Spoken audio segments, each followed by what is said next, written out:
światu Złotego Wieku, ale tak samo gospodarnia Alla wiadomo, niektóre literaturoznawcy, kandydat filologicznych nauk, docentka, poetka, prozaik, autorka 13 knih o шматліких публікацій літературознавців. І вельми приємно, що ви будете звести эту рефлексию, что вы с нами. Запрошаю вас.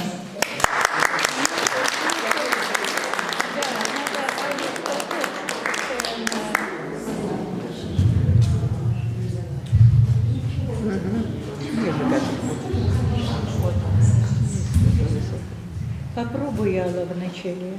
А дух мой небом полный. Есть поэты, поєднані з небом. Есть поэты, які прийшли у этот свет, и одразу уже от самого детства было видно, что это не просто люди, что это птахи небесные. И частіше за все такие поэты вельми хутко сходять, вельми рано сходять. Видать, небу потрібні, як там молодий. Таким був наш великий, но завжди юний Максим Богданович. І таким, но завжди молодим, поєднаним з небом був Лев Найдус. Поет, який жив у нашому городі, поет, який пройшов життя у нашому городі, поет, про якого відають у нашому городі катастрофічно мало. І тому сьогоднішня наша зустріч, сподіваюся, нічим гэты прогал заповнить.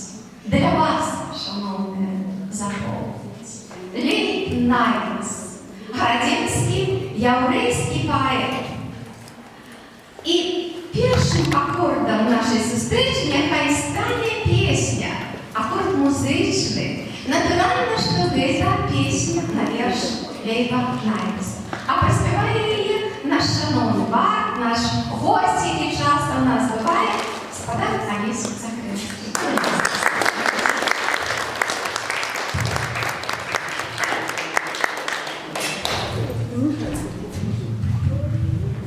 Добрый день, дорогие сябры.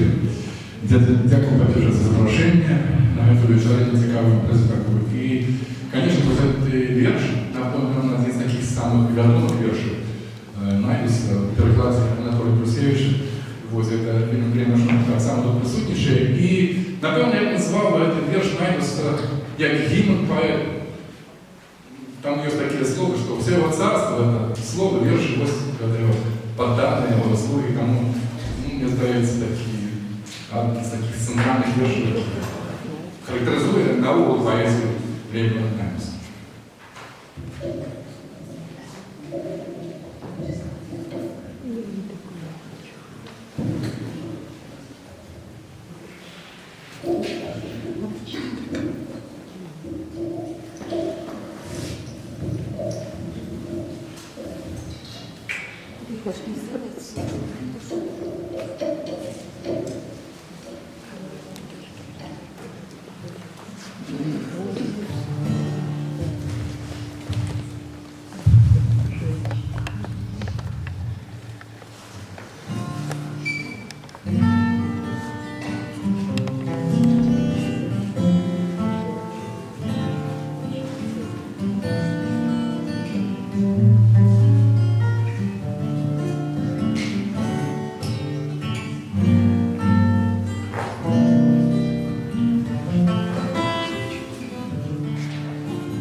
Сердце, солнце, пью нектар, мой взрок у небе тонет.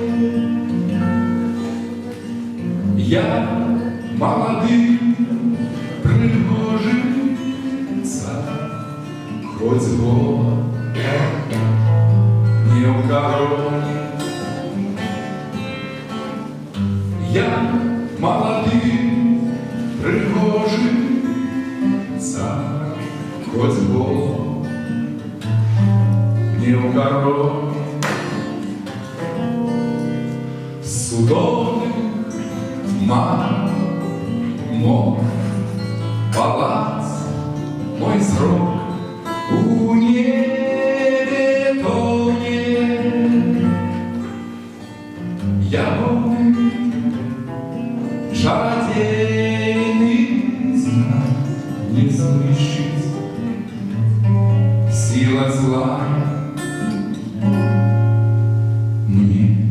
слово,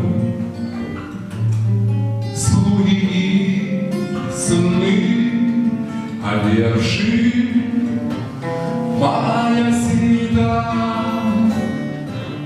Покуль останем снятся сны, покуль останем снятся сны, безсонен я спалитый. Покуль останем снятся сны, покуль останем снятся сны, безсонен я спалитый. Бо в сердце сонечный пожар, а дух мой небом полный. Я Колымский царь, хоть год не король, мне словы, слуги и сны, а верши моя свита. Покуль останем снятся сны, покуль останем снятся сны, безсонен я спалитый. Покуль останем снятся сны, покуль останем снятся сны, безсонен я спалитый. Безсонен я спалитый.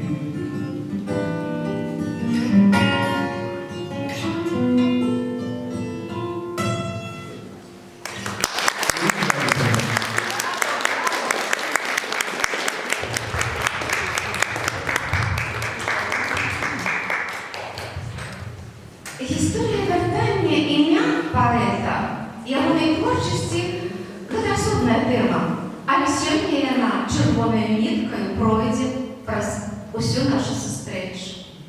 Коли 20-30-ті годи ягоне ім'я було відомо, у Городні всі про його ведали.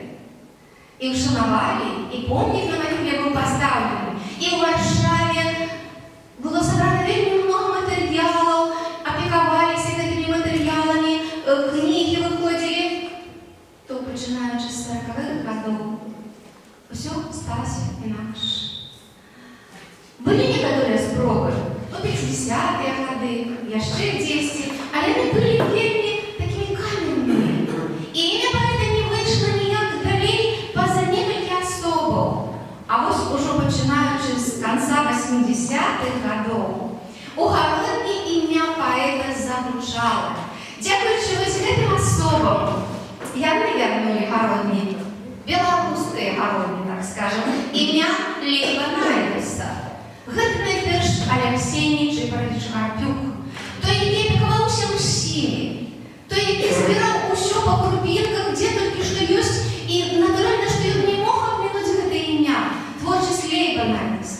І менавіта ён здабыў пераклады Лейба Найдуса на польскую мову, якія былі зроблены ягонай пляменніцай Лейба Найдуса. Ён сустракаўся з ёю, ён прывёз гэтыя творы у Городню.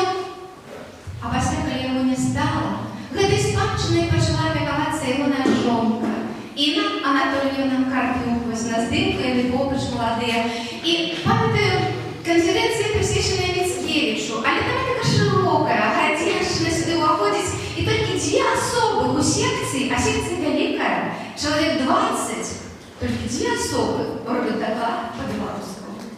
Інна Анатольевна пра Лейба Найдуса, ну і Алла Пашкевич. А астатнія ўсе па-польску, гэта былі такія вялікія канферэнцыі, дзе вельмі много людзей было з суседняй краіны. І сярод нас сёння Алексей Михайлович Пяткевич, які яшчэ ў тыя гады, у 80-е, ўжо займаўся творчасцю Лейба Найдуса, і калі адбылася міжнародная навуковая канферэнцыя пра яўрэйства ў Беларусі, пра творчасць яўрэяў, менавіта Алексей Михайлович зрабіў першы даклад пра гарадзенскага паэта. Алексей Михайлович,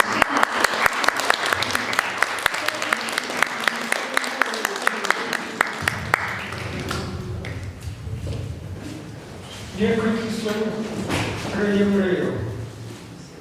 Евреев Беларуси, потому что найдус выдатный еврейский поэт, але не ставил тут кропку, а еврейский поэт Беларуси. Так, наприклад, як Сирокомля, як Адам Міцкевич, як Юзеф Крышевский и многие іншие польские письменники Беларуси. Евреи занимают великое место у цивилизации нашего края. По крайней мере, язычники были вельми цивилизаційно активными. И они, по сути, створили белорусские местечки. Что такое местечко? Это жиловая структура селища поміж городом и вёской. Нечто среднее. И советы, когда пришли в 1939 году, они ликвидовали статус местечка по узору России. В России нема местечек, кто и вас не повинно быть. Але местечки живы до сьогоднішнього часу. Увійшов термін в официоз агрогородов. Что это такое? Нечто скалеченное. Это просто где добрые поспехи в сельском господарстве, в аграрном секторе. А местечко это велизная площадь, у центрі якої гандльовий ряд, нередко на два боки, побач корчма, часом корчма на ускраїні. Без корчми не було би руху життя. Это и гостиница, это и ресторан, это музычная театральная пляцовка. Тут завсёды віравало життя. У Михача Широта, белорусского поэта, навіть є поэма «Корчма». 9 слов: у корчме наряжали, женили, у корчме и ложили в труну. Ну, это певная, так сказать, формула поэтичная, але и наговорить про то, что корчма была вельми значным осередком тогочасной цивилизации. И навіть Пригожин. Я вспоминаю корчму, потому что ганда, ремёствы и корчомная справа были в руках еврейского насельництва. И тому найдут для нас свой наш. И он походит с мещиной поміж Гродно и Белостоком. Это крыху польская, крыху белорусская, крыху еврейская Широкие. Правда, його батько займався не зовсім єврейським занятком, і він орендував шляхетський маєток, був орендатором, працював на землі, старався вчити своїх дітей, як ще більш-менш такого середнього узровню достатку євреїв, 7 дітей, дочкам давал гимназическую эдукацию и говорил, что это наилепший посад. Сыну учил некой практичной квалификации. Найдуса учил гандлевой справе, але Найдус не был. Зрозуміло, чому не удався як гандляр, і він рано кинув эту учебу по этому керунку и занялся литературой.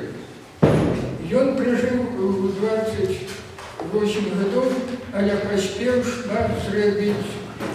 Выпустил при житті 3 книжки, хотя докладные, ну, можно сказать, 3/4 вышло после его смерти. Книжки поэзии, до речі, серед этих книжек одна является перекладом с Пушкина на мову идиш, причем якая поэма Пушкина про мертвую царевну и 7 осилков. Вот, что выбрал Найдус. Ён вельмі любіў таямнічае, як усякі сапраўдны паэт. Яго вельмі захапляла тое, што лежыць на паверхні жыцця, што трэба шукаць, што зачароўвае, што будзе чалавечу душу, а не тое, што ляжыць перад вачыма. І ў гэтым сэнсе ён быў лірычна, вельмі тонкім, уражлівым, як і всякі паэт. Ён рана пачаў друкавацца, 18 гадоў дакладней. Шмат вельмі ездзіў, яму хацелася сустракацца з людзьмі, слухаць песні, некія рытуалы народныя.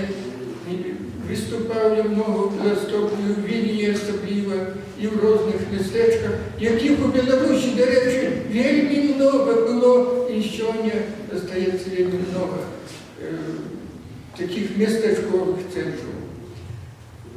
Памёр ён, прасудзіўшыся моцна, і пайшоў жыцця, і магіла яго на вялікі жаль не захавалася.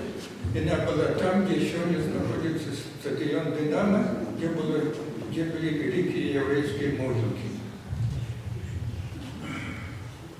У мінулым годзе, калі адзначалі 130 гадоў з дня нараджэння Льва Найдуса, літаратура і мастацтва, вядомая газета літаратурная, дала упершыню па сутнасці для шырокага чытача, дала матэрыял нарэшце пра Найдуса. У гэтым матэрыяле вельмі цікавыя пераклады. Цікава таму, што можна пачытаць Найдуса. Это великое задовольнение. Причем не таких уже знакомитых авторов, але переклады удалые, добрые. Это отчувается голос и тональность вершаў Льва Найдуса. До речи хочется отзначить велизную роль переклада у человеческой цивилизации. Каб не было перекладов, мы б не знали сусветной литературы. Уявите себе, як бы мы докранулися до выдатного мастацкого слова. Так что переклад – это мост поміж народами и мастацтвом, якое творится словом. Не было бы и театра богатого, не было бы вокальной музыки, много бы страчили. Але переклад вельми тяжкая речь. Я хочу звернуть увагу вашу и тых, кто перекладал Найдуса, его это вельми тяжкая речь. Когда мы читаем Драйзера, допустим, або Диккенса, або другого автора, мы об этом не думаем. Нам поднести тое, що зроблено. Особливо тяжко перекладати поезію.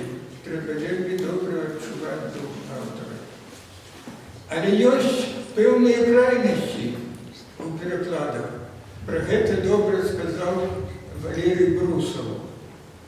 І він сказав так: переклади як жінчини. Коли пригожі, то невірні.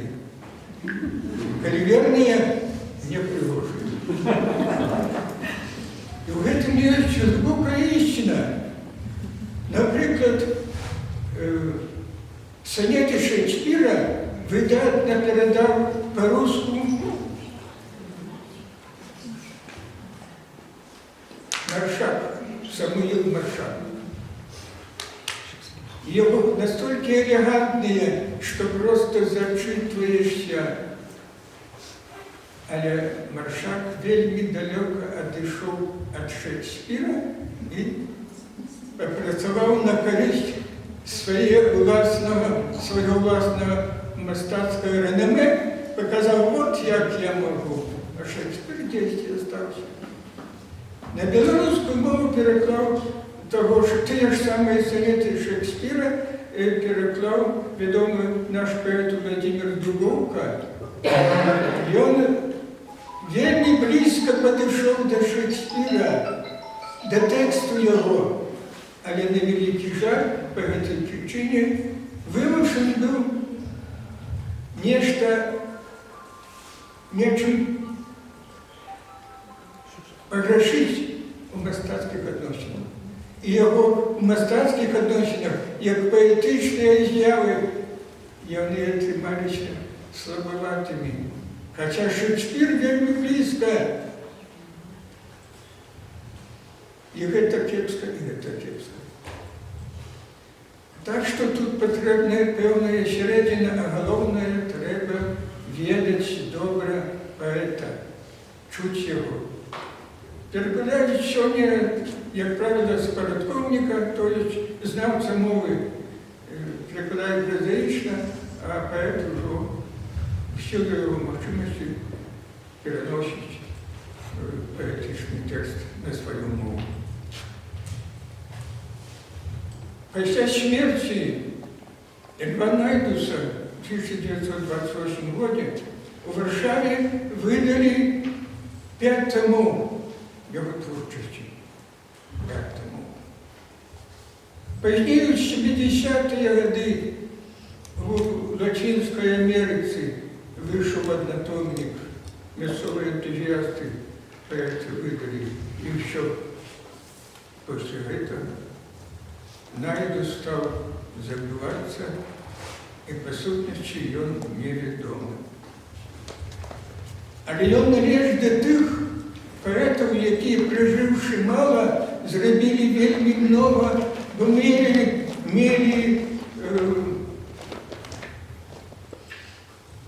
великое счастье быть талановитым. У нас таким був Максим Богданович, який випустив одну тоді книжку поезії, став всесвітньо відомим. Особливо в Англії про його много. Знають, тому що там була перекладчиця і чоловік, який любив вельми Богдановича.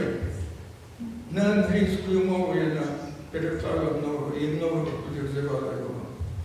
Найдус написав, по крайней мере, видав, но много більше. Адам Богданович оказався розкрученим, а Найдус оказався амаль забитим. Будем сподіватися, що це часова з'ява, некий важний крок зроблений газети «Література мистецтва». Дякую перекладчику Найдуса. Це я о всіх нас говорю. Вот. Так что будем думать, что все еще наперед.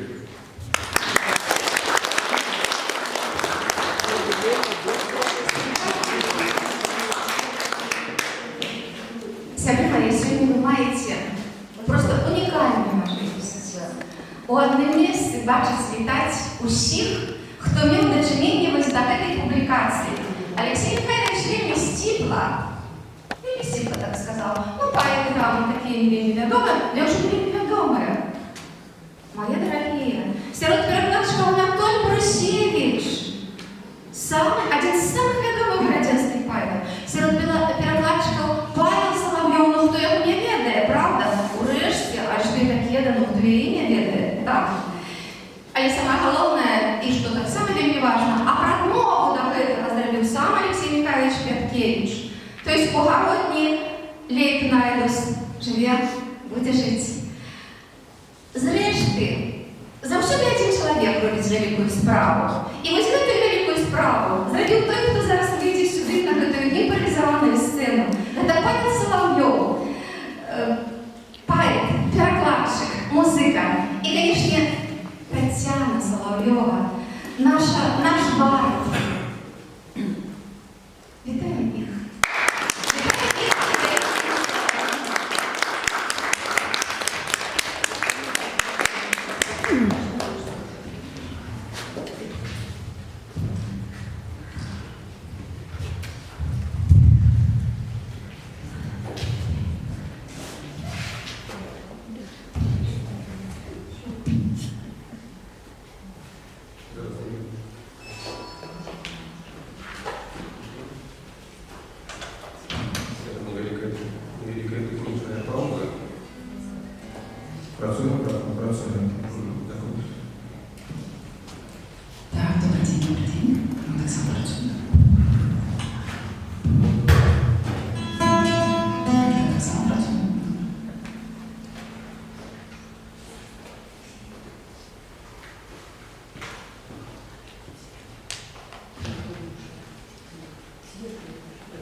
Сцена меланхолійки. Переклад Павла Соловйова.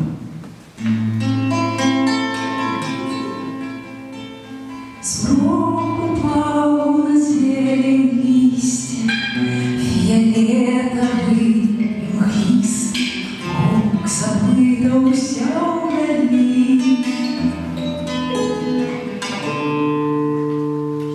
Шестиповод и бурай, хтось у этой тиши грає серенаду меланхолії.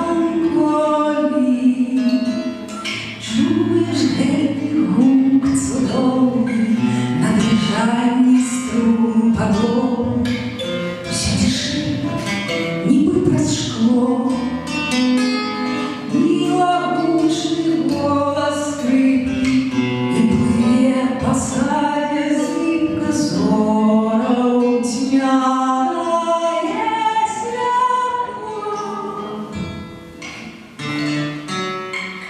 Пах нарцис, знов слабі зустреча, неаплиє на землі.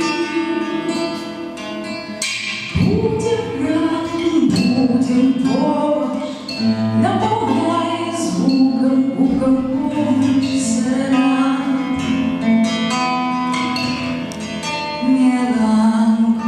меланхолії.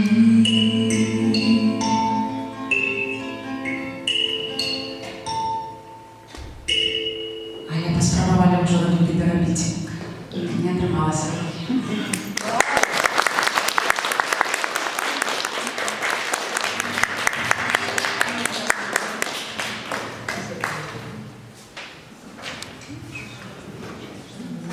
Можете свет включить?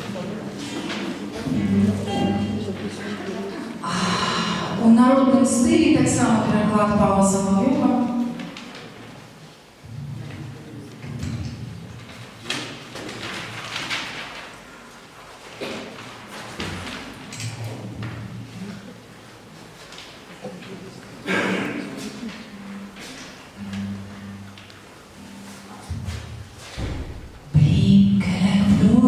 Blinkere, schenkere, snitt mein Herz welches nur.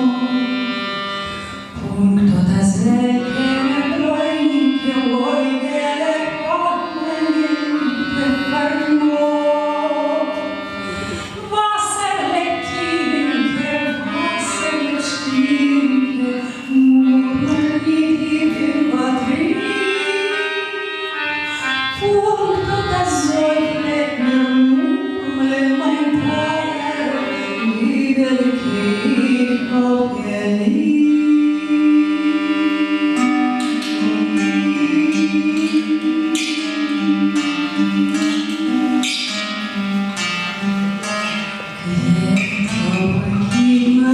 Ветка, похожее сердце мое, супокой. Мои шаги, животные, очи, я коханий мойой. Речки студьоне, реченьки тихе, ти ніж ручі почекай. Так пролетала моя дороженька тая, я буду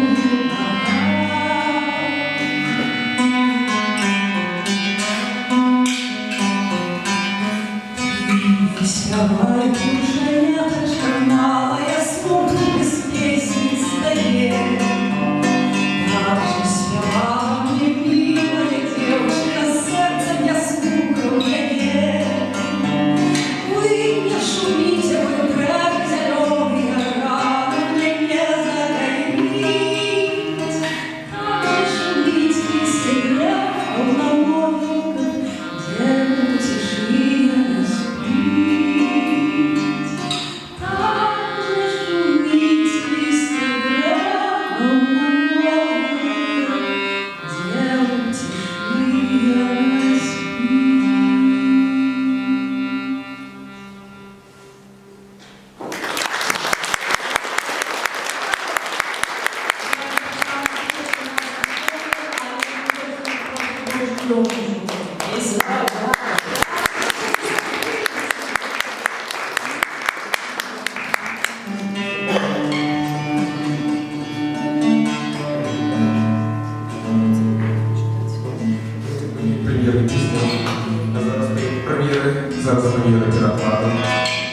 прочитаю два своих переклада еще Лейба Найпуса. Верш называется «Испания». О, країна легендарна, і кривава, і гітарна, в очі помощные хмари гаснуть глянуть, прагнуть марно погулять у товаристві з бляском сталі на кинжалі, що як средне піранія з блеском скочить, хутко вджалить, правиться скирує справа. Месяц ночь осветлить, зменить, на колени, доводонный, молитовно, монотонно, да й до Бога, як до дому. Спять и древы, и святыни, все подушиваются от тени. Садять Ісуси у груди, лёзы острые таемно, без сумневов, под святом. А под кронами в аллее орхидеи, ты аж феи. Ёст пройдохи прохиндеи, у полыми алпадафеях, грукот кастаньет принада, млявость звуку серенады, и крадется так юмады, лют тень вдолж балюстрады, подпильновывая трофеи. Край палающих рубинов и суровых капуцинов, разумовость подменял ты миготеньем таемниц, щедро спрыснутый кровью, той кинжал, что у груди целил. Лепш сторонкам кров посуне, льется з раны, так духмяно, чем струни зеленой пены, обрамление для звонниц.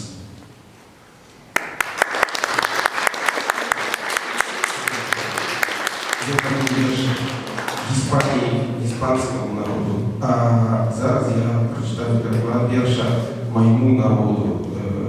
І він був написаний, наскільки я пам'ятаю, у 1914 році і присвячався, зрозуміло, українському народу, але він вельми пасує для кожного. Дбай і пильнуй. Часом спокусов, нягодов порою, в руки возьми заржавелую зброю, в очи заплющивать не варто герою, дбай і пильнуй. Будь як скала. Той, хто нещастя своє розуміє, вистоять може, схилиться не уміє, хай небезпека шумить, як завея, будь як скала. Скарб заховай. Будь господар, заховальником хати, спадщину куфа, за моцные крати, де як Берліну, от горба клятих скарб заховай. Не проси. Годность под небом, а не усугорение. Боль твою душу притисни каменем, ты не проси ни у кого с утешения, не проси. Веру в свою моц. Тело твое замордовано быть может, вера у будущему да поможет. Час надлететь твой, и ты переможешь. Веру в свою моц.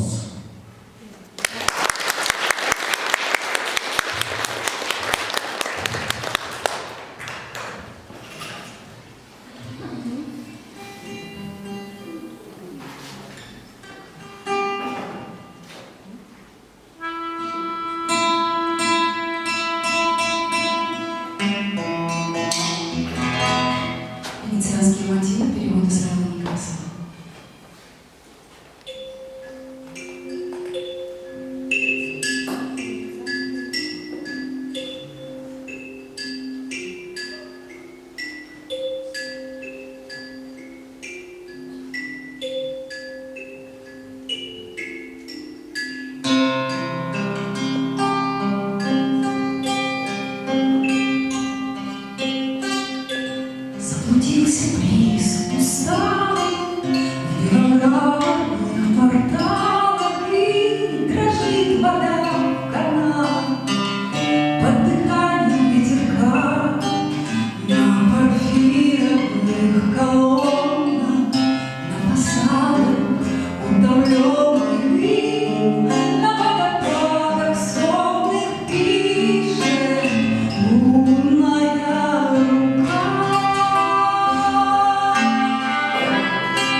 ночи в концове, и луна на небосклоне, словно томно на балконе, загрустила вышиня.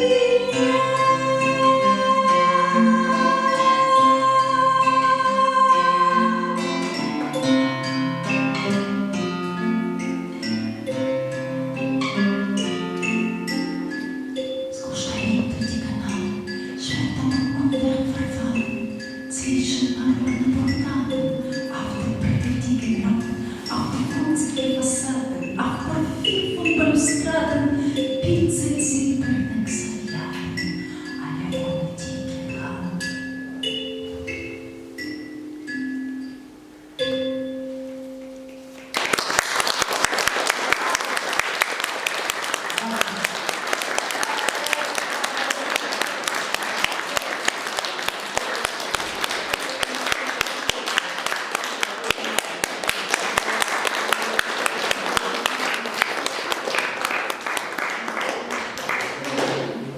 Дякую, Давид.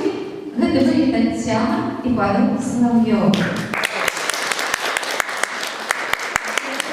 Дякую вам, пані Таццяна, за тое, што усе вы мелі такую рэдкую сёння мажлівасць слухаць песню, верш Лейбенальтаса на ягонай роднай мове.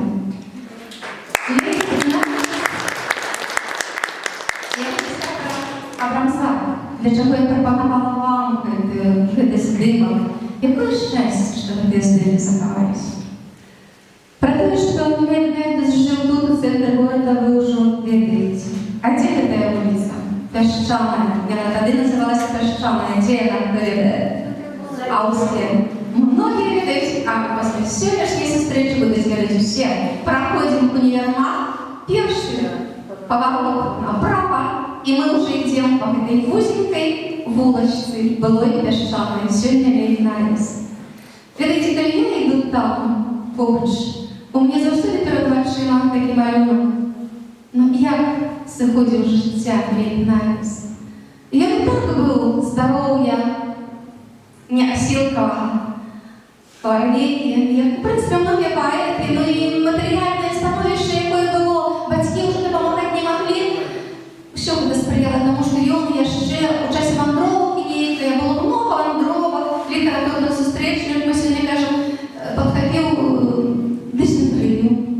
І страшэнна аслаблены быў, і быў ужо вельмі моцна хворы, і побач нікога няма роднага, але побач ёсць вось ён, Абрамсак, ягоны сябар. А гэта быў снежань, холад, якія зімы былі тады.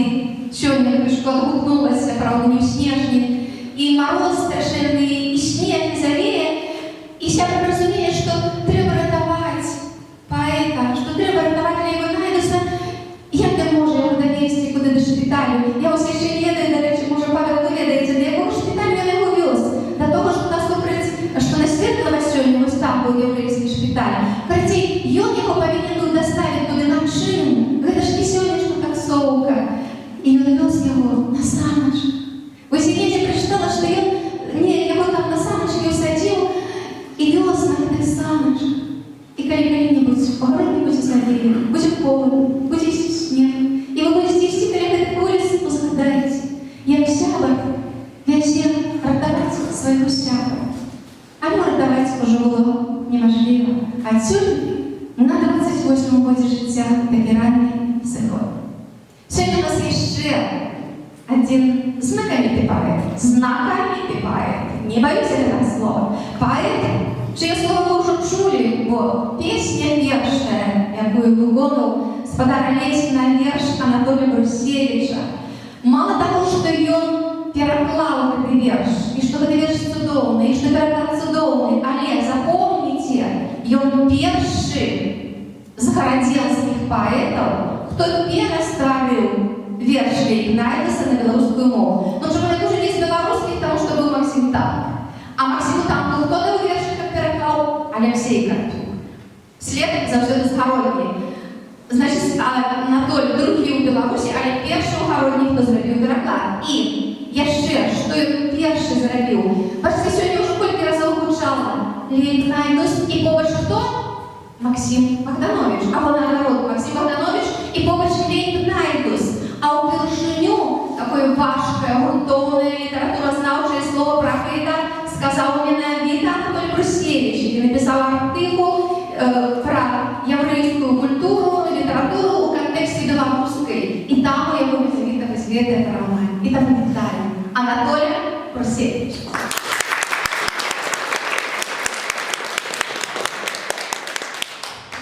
Добрый день, дякую велике за такую рекламу, такое представление. Может быть, все-таки моя слово трошки так сіпло виглядає, чим Калла Миколаївна мені сказала. Вот. Ну, а я якраз так, коли я наберуся смілості, поскольку я Брусевич, то хотів би трошки заперечити Брусову, так, який сказав, що переклад, от, як жінка, коли пригожа, то не вірна, коли вірна, то не пригожа. Зовсім не так. Потому что можно зробить верный и пригожий переклад, який вибрать пригожую и верную женщину. Вот. Может быть, просто не пошансовало тому, а все-таки вот. Не пошансовало, у меня, например, жонка и пригожая, и верная. И я переклад так само зробил вот, свой час и пригожий, и верный переклад с Лейба Найдуса. Может быть, читать не так пригожа мало, але переклад тримався справді добрим. Я сердцем солнца пью нектар, мой срок у небе тоне. Я молодый, пригожий цар, хоть холод не у короне. Судовных маров мой палац, дозором он сягая, ягонный чародейный пляск не знищит сила злая. Мне словы, слуги и сыны, а верши моя свита, коли остатним снятся сны, безсонним я спонитый. По сердце сонячный пожар, а дух мой небом полный. Я от колыски самый цар, нехай без короны. Почему переклад верный и пригожий? Потому что ну, я, в принципе, может быть, и не зараблю больше такого перекладу, потому что у той час, когда я взялся за этот переклад, я, в принципе, был как раз ровесником Лейба Найдуса. Вот так супало, вот, когда я почему наведался про этого поэта, зацікавився этим поэтом, и мне прикладно было столько ж, когда Лейб Найдус старался свой верш. Потому что, когда ты перекладаешь, тут повинны супасть самые разные факторы. Вот. И чем больше ты факторов супадает, вот, тим лепше приймається переклад. І ми перекладаємо не з мови на мову, а с одной свідомості на другую свідомість. Вот. И, конечно, чем больше ты наближаешься до своей свідомости там, творцы, так, тим ближайше будет это перерастворение. Вот. Ясно, что ну, я, например, конечно, мовы я не ведаю, вот, и видишь, это была проблема, але мне зробив добрий переклад, вот, знавця мови, добрий знавця мови, їдиш Львов Хасід. І він одразу мені прочитав цей вірш, і я одразу уловив ту мелодику, яка вірш, бо мені треба було, от, як вірш учить. От. І мені треба було кожне слово, щоб він мені сказав, що він обозначає. Я зробив цей переклад одразу. Фактично, от, по гарячих слідах, одразу відчуваючи слова, музику, вот этого верша из тамтого поэта, бо был один взрослый, был вот, наверняка одной хвали, ну, переклад тримався. Тому я, може бути, сьогодні я вже не зробив, може бути, інший був переклад. Ну, сьогодні мені вже 43 роки, а не стільки, які було тоді. От, ось чим справа. Тому тут повинні певні речі супасти. Так что все в этом свете бывает по-разному, и собственные погляды. Вот, а я дякую, что есть Найдус, что есть мы, что мы вертаем мастарство. Я себе сегодня послухал переклади от Найдуса у виконанні складацтва Соловйових. І так само не сумнівся в тому, що це і вірні, і пригожі переклади, які вибор Павла. Вот, так само, думаю, не погодиться з Брусовым на фонд женщины, так, її пригожості, її вірності, вот, підтримає вас мені. Вот. Дякую велике за те, що запросили.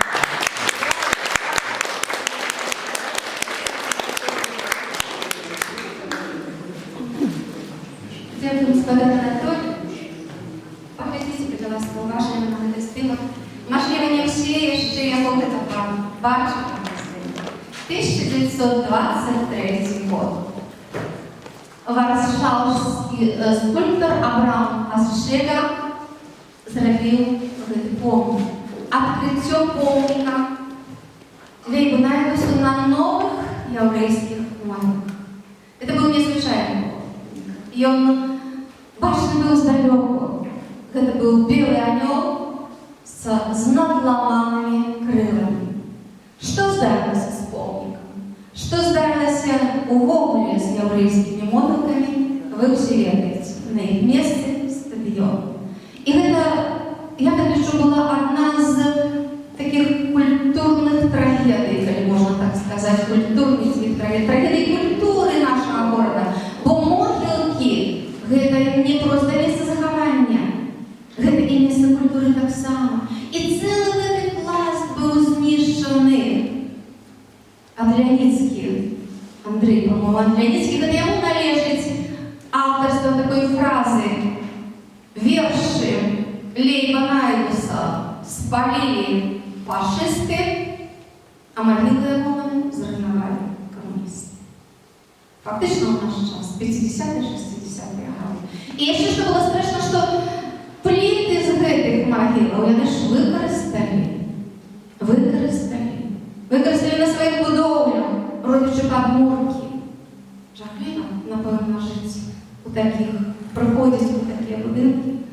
Недобрий час, такий був час.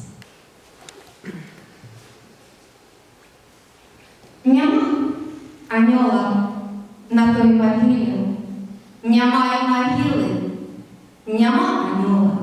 І надгородній зламані крили были в полете. Згорел на взлете до солнца и зору. Так, и он загорел. Вельми рано.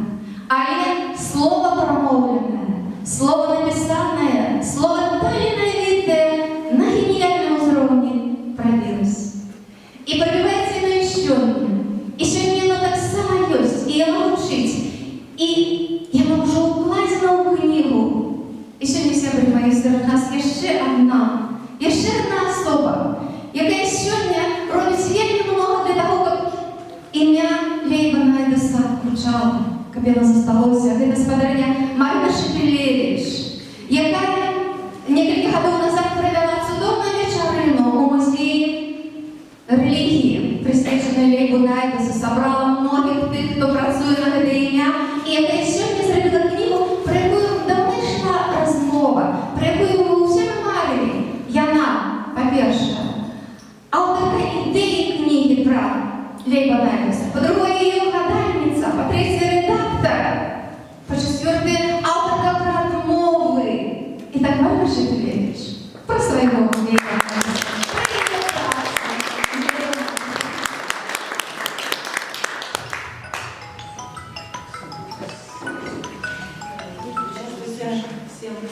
Мне приятно, что сегодня меня сюда пригласили. Вот, и мне дали такую рекламу, как я вот напишу предыдущего оратора. Это очень мило. Ну, конечно, спасибо. И смотрите, о чем я хотела рассказать. У меня было какое-то план выступления, но много было сказано ведущим о биографии Лейба Найдуса, о его судьбе трагической. Вот мы с удовольствием послушали песни и переводы. И прозвучала эта ритмика волшебная, совершенно стиха, присущая поэту вот, в исполнении Читы Соловьевой. Это было прекрасно, я бы сказала, божественно. Вот. И это здорово, поэтому я опущу вот эти все детали, которые вам уже известны. Я просто хочу рассказать немного про книгу и про еврейскую составляющую. Так, как это сегодня все оказалось здесь. Вы знаете, я в какой-то степени мистик. Потому что, знаете, как провозглашает Тора, что все, что здесь скрыто под маской, на первый взгляд, произвольно действующей природы и истории, это содержит в себе какой-то план. И я вот с этим полностью соглашусь. Почему? Потому что, скажем, гвоздь, на котором повесили эту книгу, это были воспоминания племянницы поэта Елены Найдус, которая вот об этом упоминалось. И эти воспоминания попали в музей истории евреев Гродно и пролежали там довольно давно, долго они лежали, написаны были тоже давно. Последняя дата — это Варшава, 1990 год. Вита Леонардус там написала такое некое резюме, почему она написала эти воспоминания. То есть, смотрите, они лежали, они попали ко мне только в прошлом году, мне их передал еще Наталья, он является тоже автором книги. И, знаете, ну что такое воспоминания? Просто какие-то листы, посмотрел, воспоминания. Когда я погрузилась, вроде бы Леонардус знаешь все. Знаешь все, да, еврейский поэт. Я отразила это в своей статье вступительной, которую я написала. И, вы знаете, я просто погрузилась в совершенно другой мир. Я погрузилась в личность этого человека, погрузилась в личность его окружения, его племянницы. И, понимаете, это было волшебно. Просто когда я занималась переводом, я поняла, что женщина, которая посвятила свою жизнь жизни, исследованию, сохранению небольшого того остатка, который остался от Леви Леонардуса, она посвятила этому себя. Понимаете, когда человек, чья, ну, как мы выражаемся штампами, да, но не хорошо так выражает сущность. То есть это какая-то, она сама была звездой на литературном небосклоне. Во-первых, переводы с идиша были сделаны ею достаточно, много их было сделано. Потом она рассказала достаточно подробно о жизни семьи, о самом поэте. И очень большая рефлексия, понимаете, ее рефлексия вот на его творчество, на то, как он писал, на его ощущения. Вы понимаете, да, просто открылся совершенно другой мир. И были какие-то черновики, какие-то наметки, ну, это было еще так несовершенно, так сыро. И я когда-то слышала переводы, подались мне на переводы Славы Некрасова, потом Алла Навальна, переводы первый раз не читала, я это слышала. И я подумала, что, ну, понимаете, что это судьба. В Гродно, где родился поэт, где он умер, скажем так, да, появляется музей. Туда отдают эти воспоминания. Наши гродненские авторы. Понимаете, пока они лежали, ведь делали что-то еще. Почему раньше я знала, что они где-то есть, они просто не попали в него. Понимаете, в это время, пока они лежали, где-то дозревали, понимаете, дозревало что-то другое. Делались переводы, писались литературные статьи, кто-то писал песни, переводил, вникал. То есть, понимаете, мы делали какую-то общую работу и сами об этом не знали. И когда я это все перевела, значит, я стала писать для того, чтобы было понятно, о чем вообще эта книга, я, конечно же, связалась с нашими, я скажу, драгоценными авторами, понимаете? Что меня поразило, вообще была рада видеть реакции, это настолько было прекрасно, это было доброжелательно, кроме переводов, статьи, любая помощь и так далее. То есть представьте себе, Леви Леонардус жил на этой земле, это наш гродненский поэт.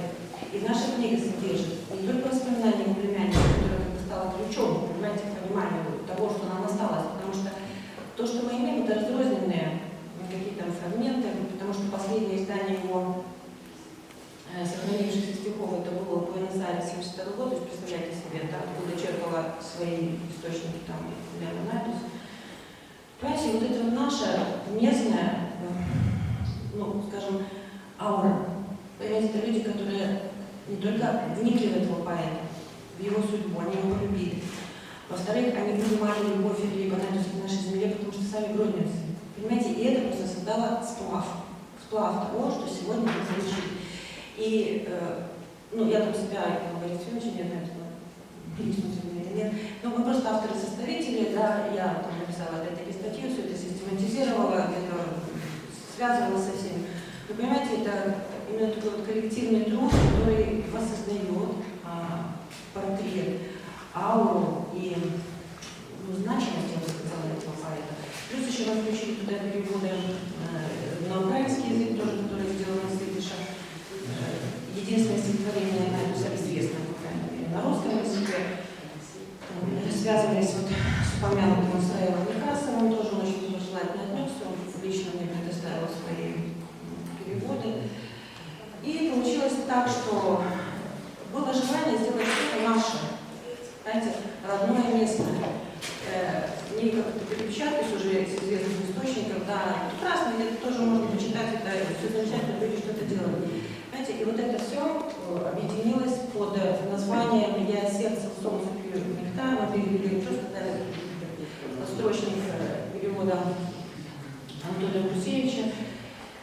И я вам скажу, что я удовлетворена. Я надеюсь, что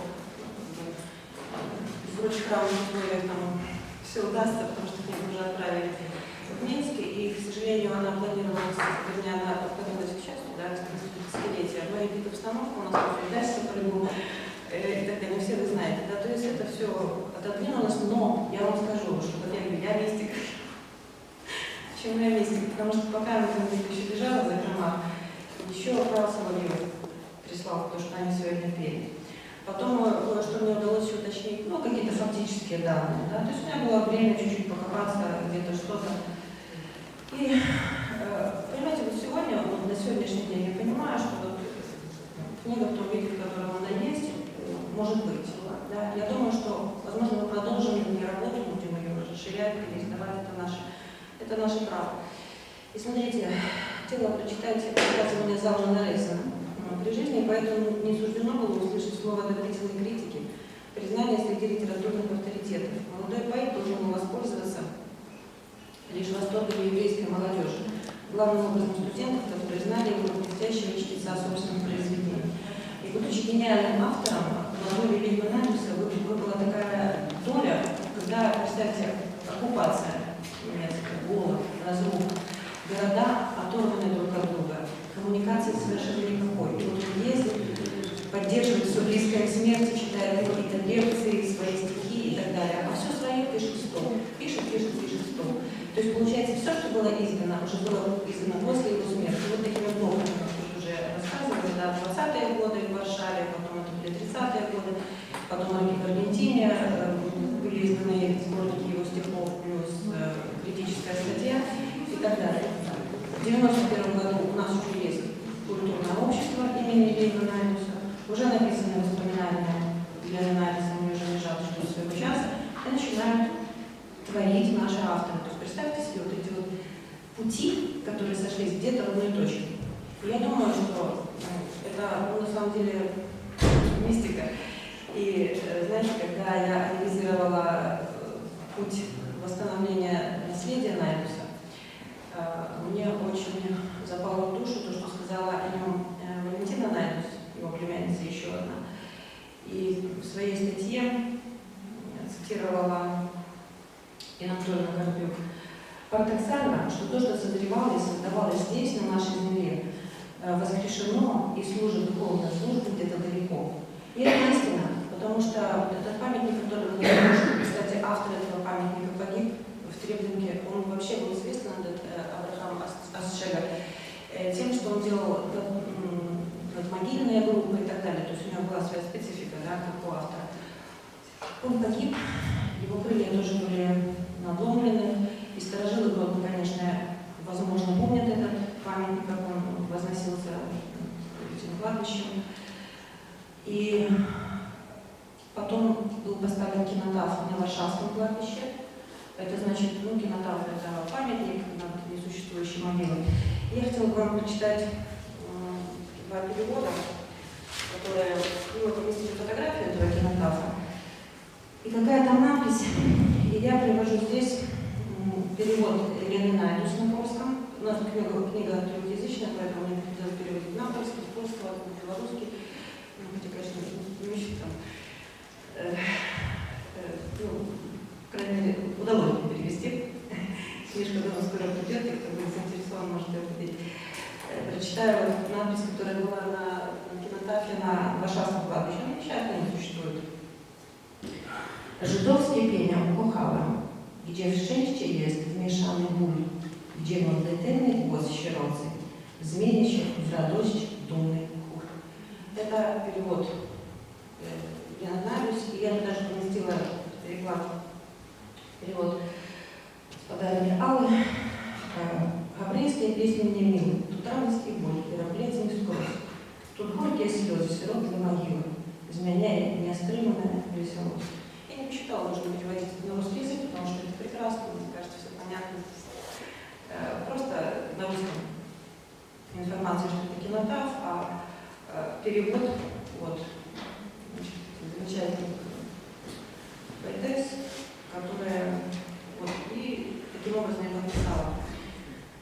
Это вот памятник, памятник. И вот итог подвожу, что на сегодняшний день я вот удовлетворена именно работой не только своей, сколько течением обстоятельств. Понимаете, я удовлетворена, что столько людей, которые живут здесь в Гродно, были заангажированы в творчество Найдуса. Они были настолько заинтересованы, чтобы предоставить свои материалы. Поэтому книга получилась достаточно полной. Это наш местный, скажем так, гродненский колорит. Ничего мы там не списывали, да, взяли свое. И вот с нами сотрудничал еще автор из России, здравствующий из Петербурга. И тоже по году творчества Найдуса из Фиркирнис, она живет в Америке, тоже нам помогала. И вот так. И если все будет благополучно, книга приедет, она напечатана, то я через пару минут приглашаю всех еще на одну презентацию. И там уже немножко другая будет презентация, не о поэзии, мы соберемся, просто порефлексируем на эту тему. И, возможно, кто-то, кто уже придет, может готовиться к тем далеко. Поэтому мне приятно, что меня сегодня пригласили.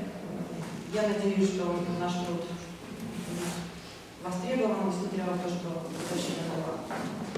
В ноябре я полагаю, что не дата является важной, важным является содержание. Поэтому вот, огромное спасибо за внимание.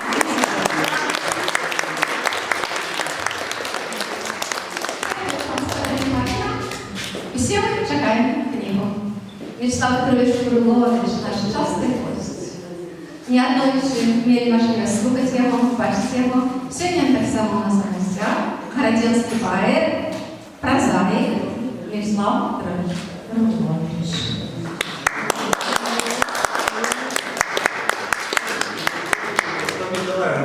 После такой похвальбы уже можно отправляться с высшим статусом. Я объединен уражен песней, серенада, меланхолия, респект и переклад, и музыка, все благодаря Министру. Хотел бы дополнить все-таки Аллу Николаевну тем, як помирал Лейба Найдус. У 3 года не было на антибиотиков, не было прививок. В час первой всесветной, нет, другой всесветной войны захворело дифтерией 1,5 миллиона человек. Из них кожный 3 отправился на той свет. Только дякуючи вот этому факту, начали думать о прививце, это ПДС, сегодня, который выглядит сердечек, и об антибиотике. Почему я ведаю этот факт? Потому что я сам перенес эту дифтерию у взрослых, но у меня просто в той час уже была сыворотка и были антибиотики. Что касается перекладов, когда я все послушал, у меня есть такие переклады, потому что тут читать мне не захотелось, потому что настолько было много пекных перекладов, доскональных. Я привожу женщине, верно в этом случае. Я старался, у меня не было подставочника с идыша. А идыш, я тебе говорю, это мова трошки другая, не иврит, а это мова хасидов. Очень такая упрощенная, как наша просянка белорусская. И подсрочника у меня не было. И вот я на что ориентировался? Были переклады польские, я читал, ноутбук такие, Раухаупер и Некрасов, помню. Из этих перекладов я сходил на белорусскую мову. Ну, как вышло, так вышло, уже пробачьте, прочитаю. Что меня уразило, допустим, у цирку. У цирку лев, працуя по указці, ён дзёрзкасцю своей неприемной мне, и за орланью клоуна в белой массе, шагнувши на арену в сне, под куполом, на гулкой вышине, Висять с кошачьей ловкостью гимнастки и без страховки наездник на кони, виконує поражальних труков обов'язки, аплодисменти, хваля криков, свистов, і знову на арені взлетає у розвітальному сальто акробат, блищать от поту мускули артистов, і яблик коника, парфумы пах перебивая, упавший долг хвилиною назад.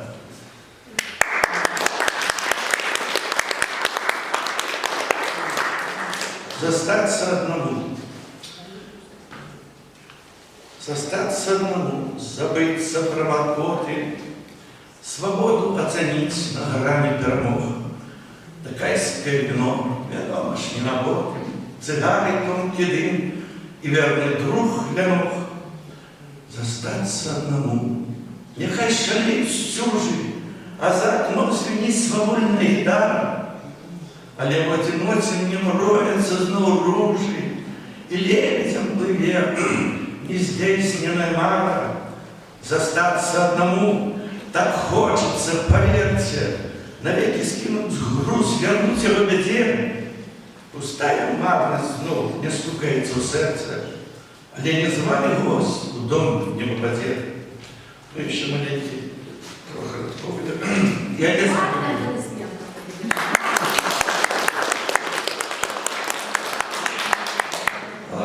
Дякую, что вы мне дали махчимость дотронуться до этого письменника. Я николи не ведал. Это ж Люкоголов, Бородулин, наш. Я лес полюбил, что под ветром лежит и тянется мимо зеленой стеной. Да нет его, а той шлях, что бежит. И змейкой, петляя на нивце лесной. Люблю я стежину за вольность, спагарду, пролескову синь, привітання весне, да не стяжинку люблю я, а хату, что вот за лесом на той стороне. Люблю этот дом, я завсёды смакую, там песню, что с яблони соловка п'є. Да не хатинку люблю я, а тую, яка у этой хатинці живе.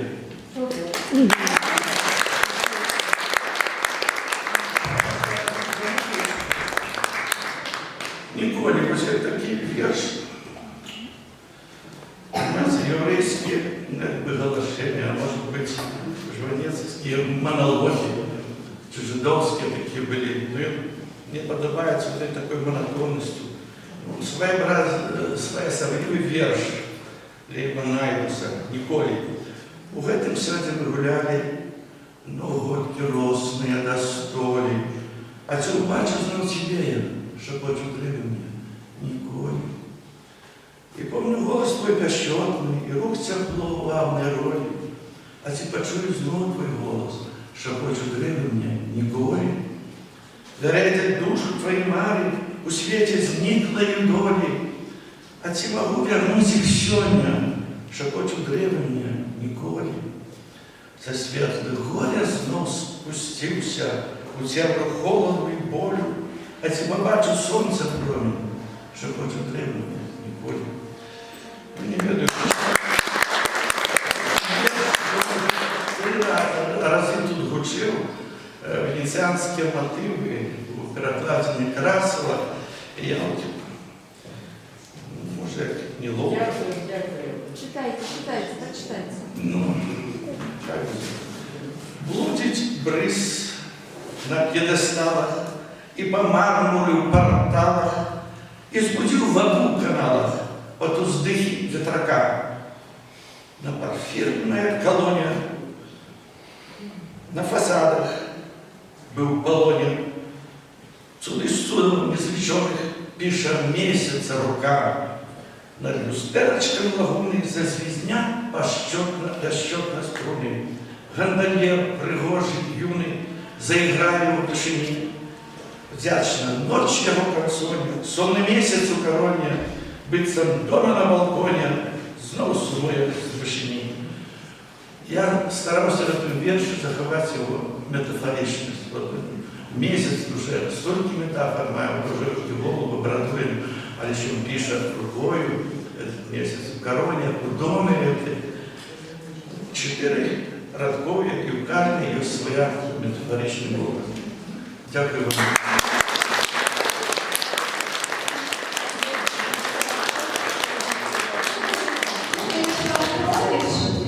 А мне сказал, что я прокладу? Я уже давно ничего не пишу. Поглядите, больше кто застраховал. Литерально начальстве. Дякую вам. Пошук краси і світлості, пошук гармонії душі, серця. Один з основних мотивів лірики Лейбнайерса – особливо визнання. Як у гэтым верші «Вечорне сонце». Вечорне сонце стомлено зникало. Над лугом своїм туман уздимався. І пісня дівчини ледь чутно гучала над полем, де колос від вітру згинався. У вечір, наповнений водором траву, плила одинока малиновим звоном. І река у звона про щось питала, у росах зникала на травах зеленых. Дзяўчына, што песню прыгожа спявала і шла по траве, я сляды яе загледзеў. Яны хвалявалі, з сабой заклікалі, і я, счараваны, пайшоў па тым следзе. Сцямнела, а я на той спеў усё крочыў, на травы упала вільготная змора. Зникали сляды, и стихал спел дзявочы далекая песня с пшеничного мора. С той песни самота мне у сердца запала, и думки мои вировали в обшаре. Где тая, что песню у темры спявала, а шлях да яе я заўсёды шукаю.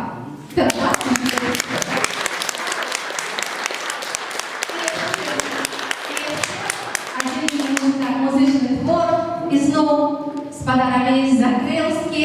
І гэта песня пропущена на весь плане. Мы ж не ведали, з чим прийде до нас сьогодні, що прийшов Мирослав Курлович. Бо я сказала, я прийду як слухач. А тут ось я скажу слово. І дякую вам, що ви сказали, і прямо сказали. Так ось спадар Олесь написав пісню «Я лес полюбив». Каракатач Дебекеды. А мы уже чули сегодня переклад Мирослава Курловича. И это цудовно, и это можно поравнать, и это так учить. Как ласка.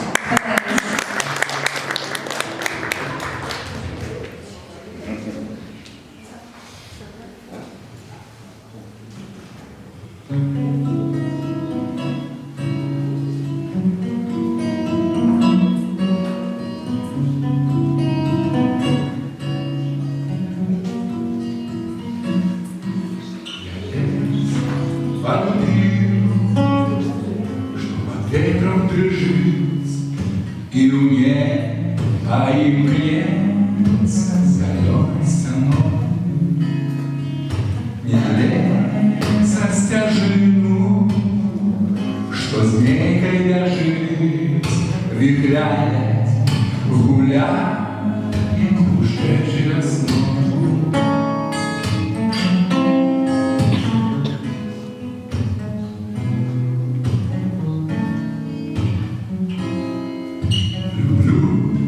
Я стяжину зарослым мхом, и синие бочки пролеска весной.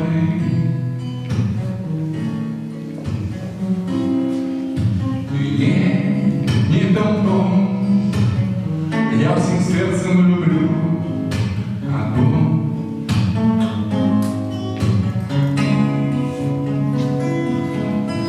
Звучит там мелодия, стишенный блюз, и я в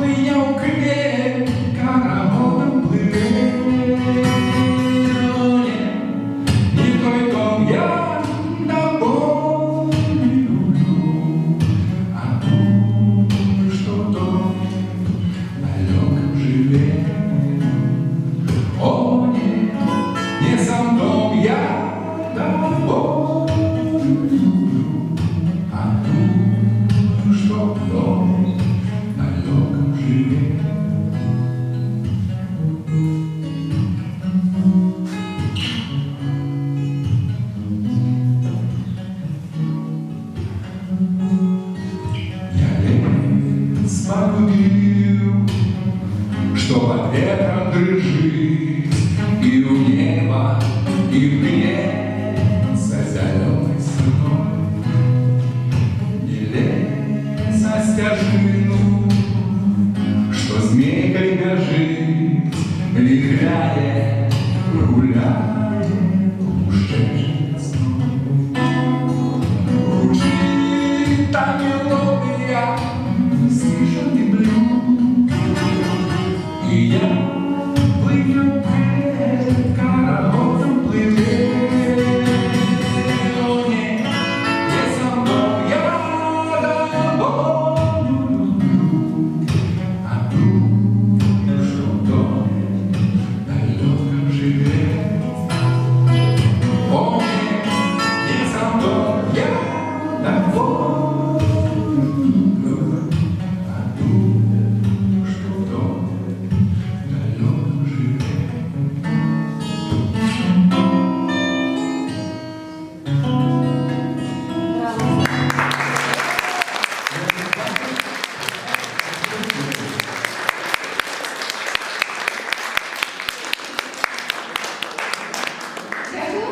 А Мирослав Петрович проверял, что у нас сошлось, если в перекладе, что не сошлось.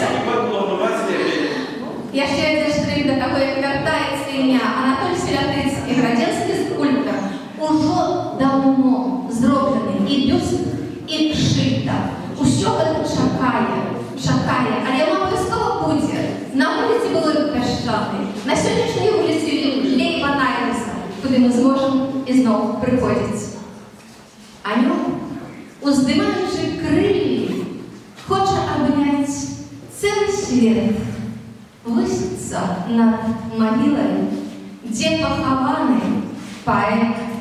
И он взлетел высоко над Снежинской, снежной городней. Шлях той завжди одинокий, шлях розвідальний, самотний. Нема в городній аньола, де сумовать не треба, болем земним стомлений, ён узлетел у небо.